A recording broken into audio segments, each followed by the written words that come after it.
Welcome to Red Light, Green Light, the podcast where you'll hear from industry leaders in science, technology, and innovation about the power of strategic storytelling. With decades of experience, our guests will share their own insights and real-world stories to help you avoid red light barriers and ignite green light solutions, from the Zoom room to the boardroom. In each episode, we'll corkscrew downward into the guests' personal experiences of challenge and success, highlighting strategies that turn complex ideas into clear, compelling storylines for stakeholders. Here is where expert minds share stories that shape the future. What's more, you'll walk away with tips to try immediately to drive the vision of innovation with your team.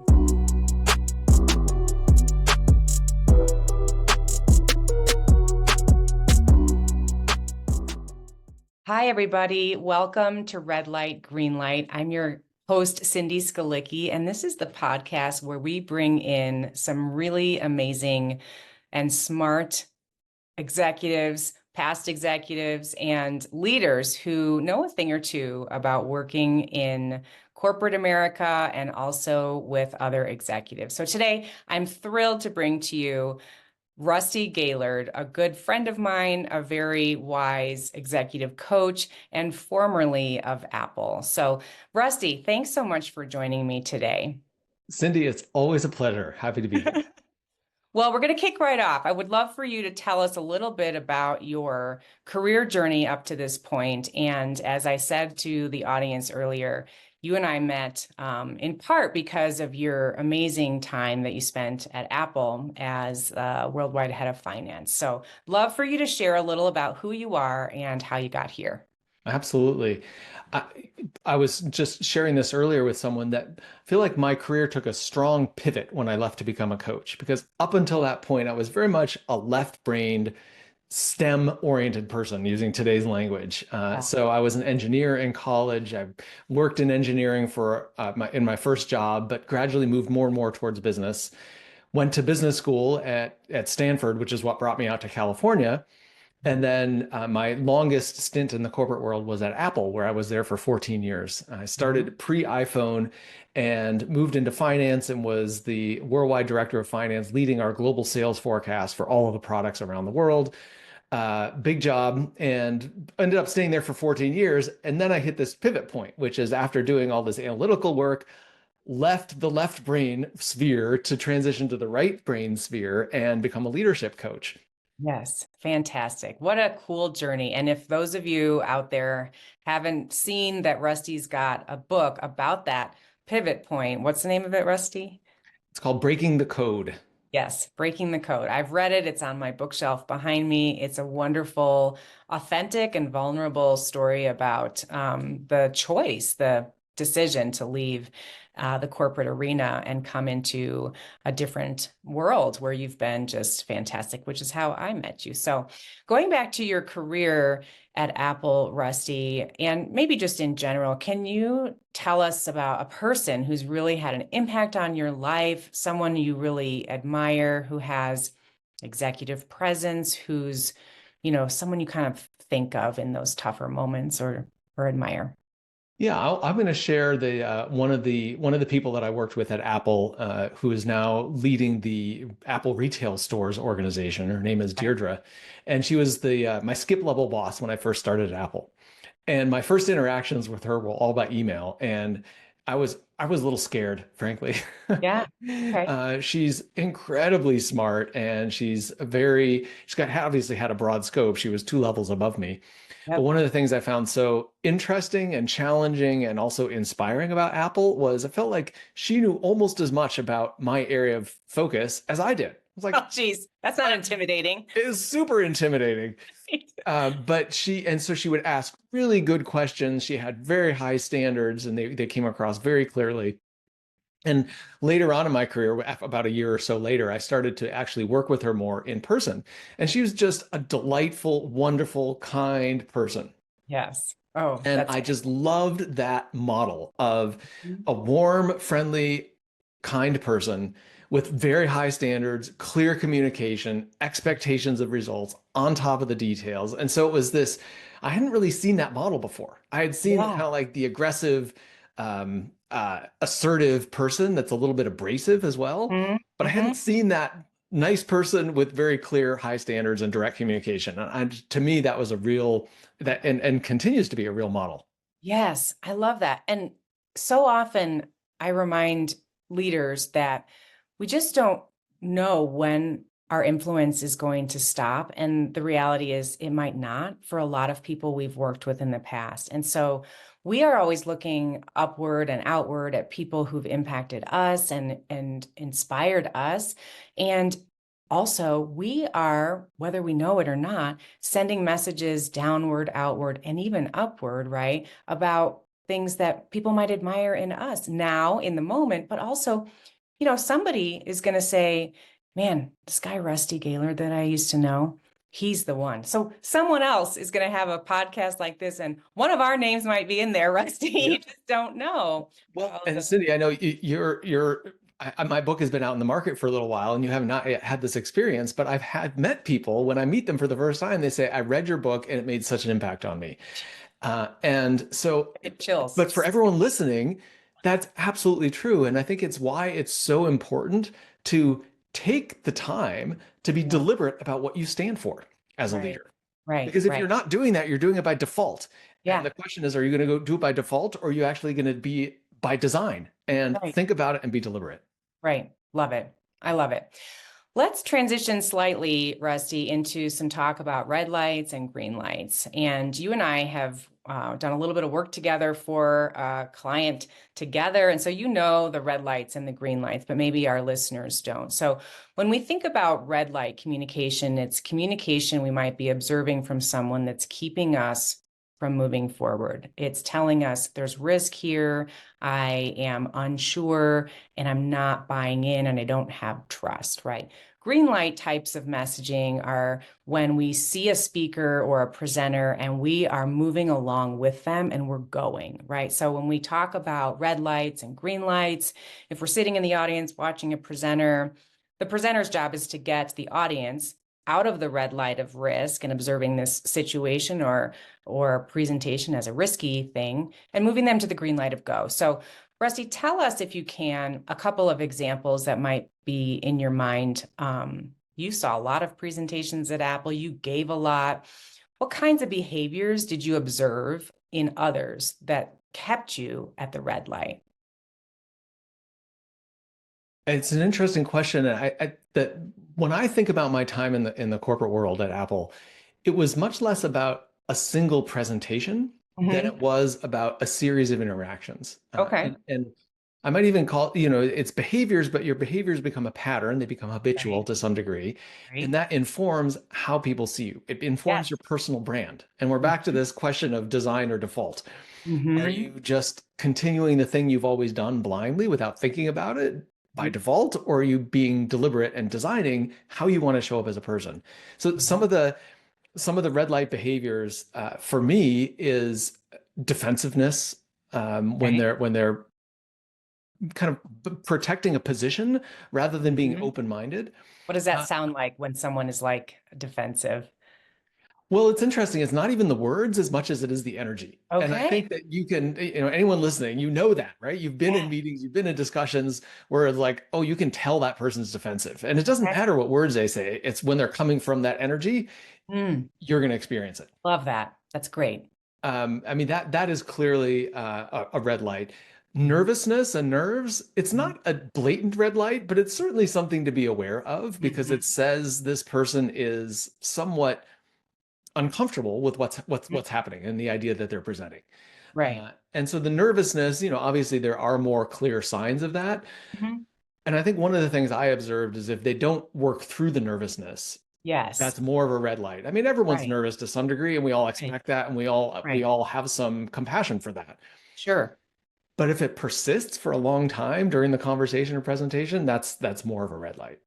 Yeah, and it forces you to consider the certainty level that they have themselves about the idea they might be presenting or the position or the relationship. And so when someone's clearly nervous or clearly defensive, you just have that doubt that creeps in. And that's really what the red light is all about. It's about doubt about who the person is, what they stand for, to your point, and where they feel the messaging is right then. So yeah, our goal, everybody, is to get out of the red light kinds of behaviors and to help our audiences out of the red light kinds of behaviors and move them through yellow into the green light of go. So how about green lights? What kinds of things would resonate in your mind or that are coming up for you when it comes to green light communication, either formally or informally in settings? Yeah, for green light, I think there's a big element there around shared objectives or shared interest in the outcome. One of the red lights is it's kind of like almost oblivious to anybody else. It's just about me and my team and my organization and trying to get my goal across the finish line. I love that. Get across the finish line with my goal. Mm-hmm. But the green light is much more about shared interest and understanding your audience and what they want and be able to communicate how this idea or project it is that you're representing is going to help your audience as well as you. Yeah. That's yeah. It makes me think too about someone I was working with who ended up getting buy-in in a pretty tricky situation quickly. And I asked him, how did you do that? And he said, well, like a politician, right? I called so-and-so and I called the other so-and-so and I shared with them my vision before the big meeting and I had their buy-in before we got there. And I'm like, that's how you accelerate to a green light. Very well done, right? Which is sorry to interrupt, but I think that's the point of like, this stuff doesn't just happen in the meeting. Right. It happens behind the scenes. It's those pre-calls to warm someone up, to get their feedback, to know what their objections are before you walk in the room. Right. Exactly. Because you're right. It's not all done. And in the world of so much virtual work being done only in the Zoom room or the Teams room, that is often the only opportunity to talk without setting up a call, taking up a calendar time. When you're not in the office, you can't just walk down the hall. And so it creates barriers to have that this new type of environment that we've become so used to. But there are drawbacks, and I would suggest this is a big one. So that's really interesting. So Rusty, you're just so good at mindset stuff, and you have so many great tips on how to help people get through and get, beyond all those blockers of the things that are happening in between our ears, in our minds. And so that, to me, when I think about your work now, that's a red light that you can turn to green for a lot of your clients. So what's like a one or two things that you just consistently share with top level leaders that really helps them remove that red light barrier to green light? I could think of like 10 that you could share right now, but I'm going to let you pick a couple. I'm going to share one, and then I'm going to come back to something you said earlier, which is to touch on that. So the first one that I want to share is for people who are busy all the time. I think that there's this belief that being busy means being important. And I think a lot of people have this expectation that you have to do everything that shows up in front of you. I remember when I was at Apple, I was in this, running the worldwide forecast, leading this big project at the same time. I had a minimal team, so I was doing a lot of work myself. I was in back-to-back meetings. I was always late. I was always half jogging down the hallway to go to my next meeting. Yes.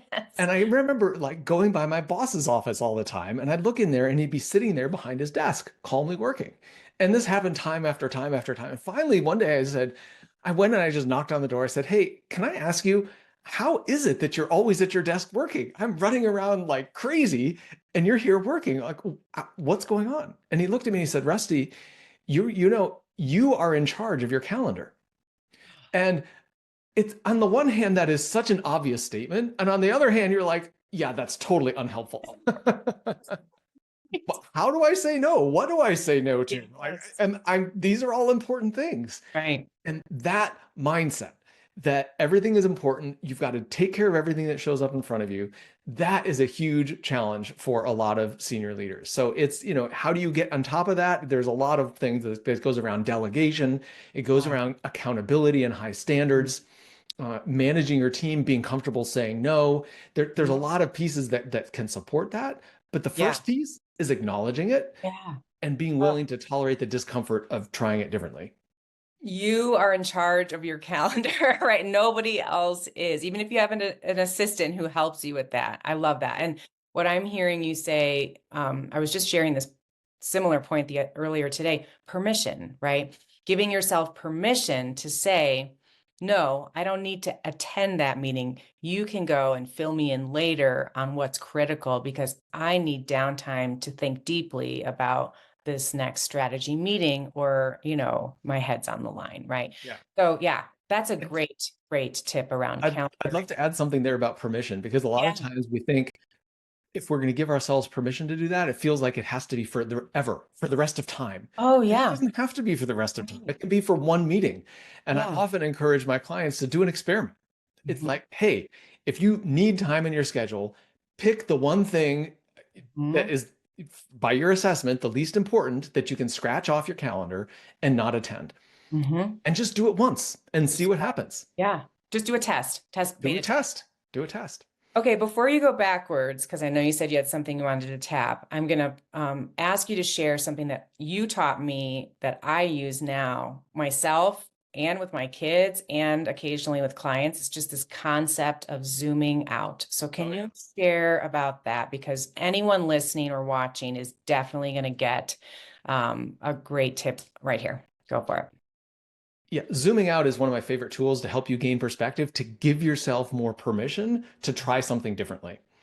One of the issues is we get so close to our day-to-day, so close to our work, that we think this is the end-all be-all. I've got to do this thing right. The zoom out gives you some perspective. So you can zoom out from today and zoom out into this whole year and ask yourself, in the context of this year, how important is this meeting or this deliverable or this project or presentation, whatever it is that you're working on? Then you can zoom out even further from the year and you can zoom out to this job that you're in.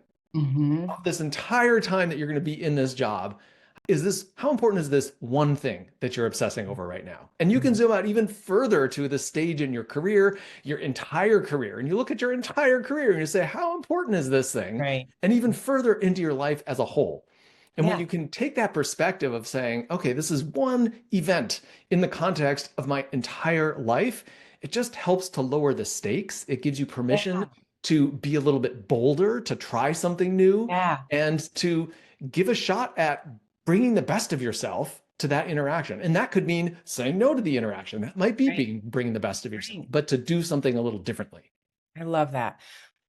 For me, one of the main benefits in addition to those that you just mentioned is the lowering of my stress level about the importance of this thing that I'm completely, you said something like how focused you are on this or you're obsessing about it. And obsessing is totally a good reason to use this tool. But like a lot of people who obsess about something, they're like freaking out about it. They're scared. They're like letting it consume them day and night. And it creates a lot of worry, anxiety, stress levels rise. And then you are like clouded. You can't see anything else. And you're losing opportunity, relationship, self-care. I mean, like it can go really wild if it's feeling like a really big thing right now. So it calms my nerves when I do your exercise. And you said that stress can make your thinking cloudy. It literally biologically does that. It does. Stress hormones decrease the amount of activation of your prefrontal cortex, which is where your critical thinking center is. So literally, you cannot think as clearly. It changes your brain. It changes your brain. I had a client tell me this recently. He said, one of the things I learned is that when I've come up against a challenge, my approach used to be that I would just keep pounding against that challenge. It's like beating your head against the wall until he could get through it. But he's learning, because this is a continuous process for all of us. When he comes up against that challenge, to take a step back, go for a walk or go get a coffee or just take a break, to move his attention elsewhere and to let the stress and the tension go down. Yep. And by doing so, oftentimes while he's out going for a walk around the block, the idea comes to him and he Yeah. comes back and it's solved. But Yeah. rather than sitting there and just pounding against it over Yes. and over again. Yeah, I love it. I feel like you're talking to me right now. Great. All right. Well, Do you remember the other thing I you do said? remember it, Okay. and it's tied in exactly to this idea, because one of the Perfect. things you said is one of the challenges of operating in the virtual environment is you cannot walk down the hall and see someone. So if you want to get a pre-read, if you want to get someone's input, you have to actually schedule something. And a lot of us have a little bit of a mental bias against that. You're like, well, Yeah. my schedule's already full, their schedule's full. If I put time on their calendar, it's going to be a burden, it's going to be a challenge. Yeah. That is one of those habits or mindsets or blocks. It's like, okay, is this important? Is this going to help you? Is it going to help the other person? Is it serving your overall objective? And are you willing to tolerate the discomfort of blocking time for you and for the other person in order to achieve your goal more successfully? And I think that willingness to take action, the willingness to do something that's a little outside your comfort zone, maybe that feels a little inconvenient, if you're willing to do that, that's going to be a huge benefit to you in your personal growth, but also in your effectiveness. Absolutely. And it feels like your own ability to avoid that red light internally and get it to green for the betterment of the project, the relationship that you might build with that quick 10-minute call with someone. I think that in this day and age, I find that I really enjoy when someone just calls me on the phone to try to check in on something or shoots me a text. I am pretty open about, clients or people I know dialing me up, and I think that's a lost art in a sense. I think we're so stuck on forced calendar slots and Zoom or Teams links that we lose the spontaneity of that, doing the best we can with those hallway conversations just on our handhelds, that we could just dial. I mean, you and I dial each other up frequently, and it's great because we both see the value in that. So I love that. Well, Rusty, let's shift one more click here toward kind of, what you're looking at, what you're seeing in the tea leaves of the coming 12 months or so when it comes to the work that you're doing with leaders, the way in which innovation is advancing. If we want to go with like AI, we can, or just, the thermometer of the industry that you primarily work in. What's on your mind, and what are you kind of predicting or seeing? What I'm seeing in the year ahead is, and I'm gathering this from a lot of different places, but it's going to be a year of change. We've been talking about AI for a number of years. Well, companies are finally getting to the place where they're putting in, it's not just talk, they're actually putting in AI applications that can make a difference. Yeah. We're in a totally different political environment in 2025 than we were in 24 or 23. That's going to have an impact. The economy continues to change. All of these things mean the business environment that you're in continues to change. And for those of us who've been in the work world for multiple decades, as we have, we know things move a lot faster now than they did in the 90s or the 2000s. Yes.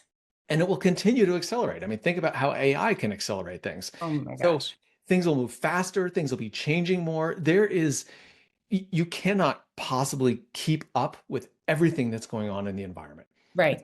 In that kind of place, what's more important than ever is investing in yourself to make sure that you are continuing to learn and grow, that you have time out to do that deep thinking where you can have a clear head and focus on something and gain some perspective. I often tell people one of the most effective productivity tools is a coffee break. Nice. And well, I like coffee, so we're in business now. The coffee's always nice, but it's not about the coffee or the caffeine. It's about the distance from the scramble. Yeah. It's so easy to get just caught up in the day-to-day and you're just go, go, go, go, go. And then you look at your watch and you say, oh my gosh, it's 6 o'clock. I've got to shut down because now I've got family. And then you're busy with the family until some period of time. And then it's night and maybe you go back or maybe you don't, but you're not at your best. Right. So that coffee break, that moment of distance and perspective, and whether you're preparing a pitch or whether you're just managing your day to day, or whether you're thinking about what's coming over the next 12 months, need some place to think and reflect and plan. Yes. And I think I'm going to I'm just going to say, like, as I get older, I'm learning the value of doing that with more intention. Mhm. And in the last like 12 to 18 months or so, I have experienced some of what you're talking about, Rusty, especially around energy. You say like feeling depleted does not help me. It does not make me more productive. And it's that banging against the productivity wall that you were sharing about earlier.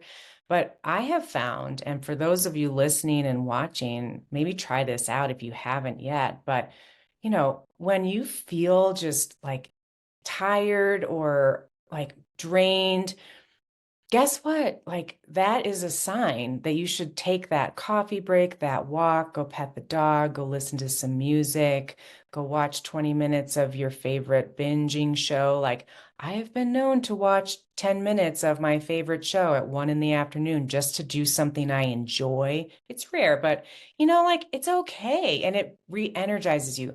The point being, when my energy's low and I stop working, I'm always glad that I did that. And conversely, when my energy's feeling like high and I'm like, I'm ready to go and it's 8 o'clock at night, I take advantage of that energy because it's going to be fleeting. And so, you get a little older, you get a little wiser. That is true. So, yeah. And I would just add one little, I mean, I totally love that. And I would just encourage, if you're listening, to be thoughtful about what your pattern is as a person. Like I Yes. know I'm way more effective in the morning. 2 or 3 in the afternoon is not my bright period. Right. Right. Um, and so use that time for other things, right? If you need to respond to emails, or maybe you like to go to the gym, maybe that's a good time to go. I think also, if you're going to take a short break, a walk around the block Yeah. is very impactful, because Yeah. you're in nature. Study after study after study shows that being in nature is good for your brain. It's calming and Mhm. soothing. It reduces stress. B, the light physical exercise of moving is Mhm. helpful. Mhm. And C, you're not sitting at your desk. Yeah. And so you get some perspective and your brain clears. And just Yes. combination of those three can be very powerful. So Hit the being reset deliberate. button. Yeah, yeah. One more question about what you just said, Rusty, and then we'll wrap up to the end here. But, we also help a lot of leaders in the middle of a lot of change. And you were talking about change being the constant next year, and I couldn't agree more. And in the pace of business life and such, um, you know, you mentioned a couple of tips. What tip or behavior do you think, in terms of like decision making or mindset or other things, do leaders really need to figure out how to embrace in the midst of just this constant change? Because it's just not going to stop, I feel like. Yeah. Well, I think there's two perspectives. One is the perspective, if you're one of the people who's driving the change. I Okay. think that as someone who's driving change, one of the things I see is a challenge always is how much you have to repeat the message and how Oh, simple the amen. message needs to be. Yes. It needs to be, you need 2 or 3 concepts and 2 or 3 phrases that describe those Mhm. concepts that you repeat over and over and over and over and over again, like Mhm. way more than you think is necessary. Feels like you've taken some of our classes, Rusty. I know, but I see that as a huge challenge for people, and It so is. Mhm. I just like, as a simple example, zoom out, right? Yeah. That you mentioned earlier. Yeah. That is a phrase, just in those 2 words, now you've encapsulated a concept. And once we've Yeah. talked about that a few times, you know what that concept is. And there's Right. a code word, zoom out. You can Right. just say that, and now people get the concept. You Right. need to take that, apply that same thing to any change that you're leading, so that you've Mhm. got a keyword phrase Mhm. that represents a concept to people. So if Right. you're leading change, that's a big piece. If you're on the receiving end of change, Mm. is to recognize that you're not totally in control of the situation. Mhm. And that's okay. Yeah. I think a lot of us like to be in control. Yeah. Some of us might Yeah. even be described as control freaks. I don't know But to who you're talking recognize, about, Rusty. I don't know, couldn't be me. But to recognize, again, you could use the zoom out to gain some perspective of, you've navigated changes in other parts of your career and other parts of your life. You've landed on your feet. You will land on your feet in this one as well. You don't know exactly how it's going to come out, and that's Mm. okay. but to continue showing up, being the best version of yourself that you can be.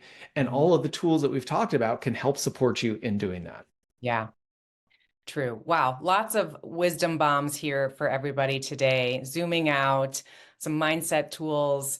I'll go ahead and apply one of your principles, Rusty, sharing, hopefully red light, green light are starting to stick in people's minds a bit about red light things being, things that are not what we want and create risk. And we want to kind of clear the hurdles of the red light behaviors and head toward green light behaviors that create buy-in and flow and movement and action to inspire your stakeholders. So Rusty, thanks so much. Where can people find out more about you and your work and your book and all the things?